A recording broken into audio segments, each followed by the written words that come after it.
गणेशाय नमः। अध्याय 3। शिव पुराण के श्रवण से चंचुला का पाप से भय एवं संसार से वैराग्य।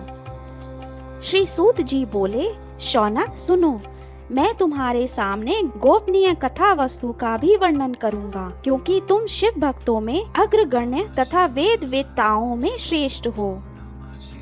समुद्र के निकटवर्ती प्रदेश में एक वाशकल नामक ग्राम है, जहाँ वैदिक धर्म से विमुख महापापी द्विज निवास करते हैं। वे सब के सब बड़े दुष्ट हैं। उनका मन दूषित विषय भोगों में ही लगा रहता है। वे न देवताओं पर विश्वास करते हैं, न भाग्य पर। वे सभी कुटिल वृत्ति वाले हैं, किसानी करते हैं और भांति भांति के घातक अस्त्र शस्त्र रखते हैं। वे व्यभिचारी और खल हैं। ज्ञान, वैराग्य तथा सद्धर्म का सेवन ही मनुष्य के लिए परम पुरुषार्थ है।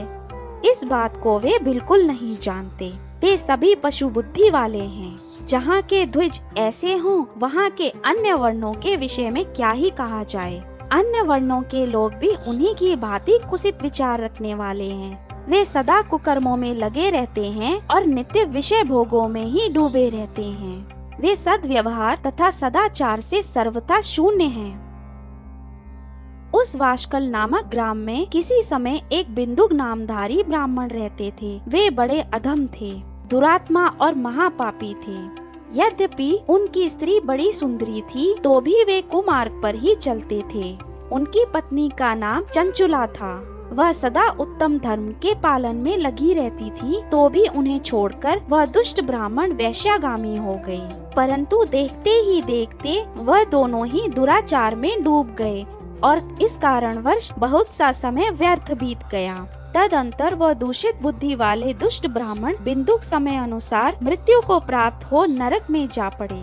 बहुत दिनों तक नरक में दुख भोगकर वह मूढ़ बुद्धि पापी विंध्य पर्वत पर भयंकर पिशाच हुए। इधर उन दुराचारी पति बिंदुक की मृत्यु हो जाने पर चंचुला बहुत समय तक अपने पुत्रों के ही साथ अपने घर में रही।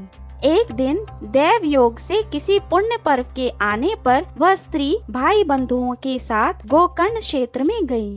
तीर्थ यात्रियों के संग से उन्होंने भी उस समय जाकर किसी तीर्थ के जल में स्नान किया।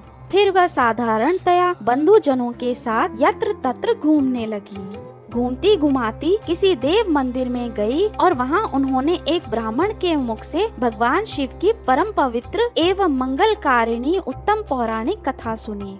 कथावाचक ब्राह्मण कह रहे थे कि जो मनुष्य कुकर्म करते हैं, तब यमराज के दूत उन्हें अत्यंत प्रताड़ित करते हैं। पौराणिक ब्राह्मण के मुख से यह वैराग्य बढ़ाने वाली कथा सुनकर चंचुला भय से व्याकुल हो वहां कांपने लगी। जब कथा समाप्त हुई और सुनने वाले सब लोग वहां से बाहर चले गए, तब वह भयभीत नारी एकांत में शिव पुराण की कथा बांचने वाले उन ब्राह्मण देवता से बोली, ब्राह्मण, मैं अपने धर्म को नहीं जानती, इसलिए मेरे द्वारा बड़ा दुराचार हुआ है। स्वामिन, मेरे ऊपर अनुपम कृपा करके आप मेरा उद्धार कीजिए। आज आपके वैराग्य रस से ओतप्रोत इस प्रवचन को सुनकर मुझे बड़ा भय लग रहा है। मैं कांप उठी हूँ और मुझे इस संसार से वैराग्य हो गया है। मुझ मूढ़ चित्त वाली पापिनी को धिक्कार है। मैं सर्वथा निंदा के योग्य हूँ। मृत्यु काल में उन भयंकर यमदूतों को मैं कैसे देखूंगी?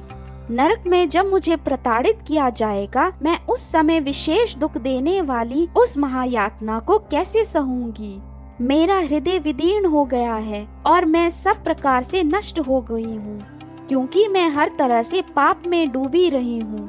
ब्राह्मण, आप ही मेरे गुरु हैं, आप ही माता और आप ही पिता हैं। आपकी शरण में आई हुई मुझ दीन अम्बला का आप ही उद्धार कीजिए। फिर सूत जी कहते हैं, शौनक, इस प्रकार खेद और वैराग्य से युक्त हुई चंचुला ब्राह्मण देव के दोनों चरणों में गिर पड़ी। तब उन बुद्धिमान ब्राह्मण ने कृपा पूर्वक उन्हें उठाया और इस प्रकार कहा, यदि आपको यह वीडियो अच्छा लगे तो लाइक करें और ऐसे ही आध्यात्मिक ज्ञान के लिए चैनल को सब्सक्राइब करें। यदि आप किसी विशेष कथा अथवा अन्य विषय के संदर्भ में जानना चाहें तो नीचे कमेंट करें। हम अवश्य प्रयास करेंगे कि आपके प्रत्येक प्रश्न का उत्तर आने वाले वीडियोस में दे सकें। हर हर महादेव।